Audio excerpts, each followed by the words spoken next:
Ustoz, men aytay. Qadrdonlar, yoshlik testlaymiz. 1-sinfdan 11-sinfgacha parta stol stullar ishlab chiqaruvchi akalarimizdan eng arzon narxlarda. Mana shu parta stol stulimiz qadrdonlar, 6-sinfdan 11-sinfgacha ekan. Narxi shu ko'rinishi 400 bas 580 ming so'mdan 20 komplektdan ko'p oladigan bo'lsang, dastavkasi vodiy bo'yicha mutlaqo tekin bo'ladi.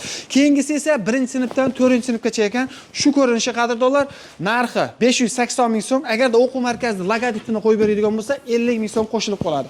Mana bunimiz esa 1-sinfdan 4-sinfgacha narxi 550 ming so'm. Mana bulari 6-sinfdan 11-sinfgacha bularimiz narxi 580 ming so'm. Mana bunisi esa eng arzon narxda ekan, budjetli variantda ekan. Stulini o'zi 100 ming so'm, komplektiga qadrdonlar narxi 480 ming so'mdan. Xohlasanang bir kishilik variantlari ham bor ekan 350 ming so'mdan. Mana bularimiz esa bog'chaga, ya'ni 6 yoshli bolalar uchun ikkitaligi narxi 480 ming so'm. Bir kishilik o'quv markazlari uchun, ya'ni dastlablar uchun ko'proq olyapti ekan, narxi 180 ming so'mdan 200 ming so'mgacha. Kimga shunaqangi parta stol stullar kerak bo'ladigan bo'lsa, zavodiga yetib kelganmiz. Manzil Farg'ona bo'yida Dehqonobod pastdagi nomerlarga aloqaga chiqaverasizlar.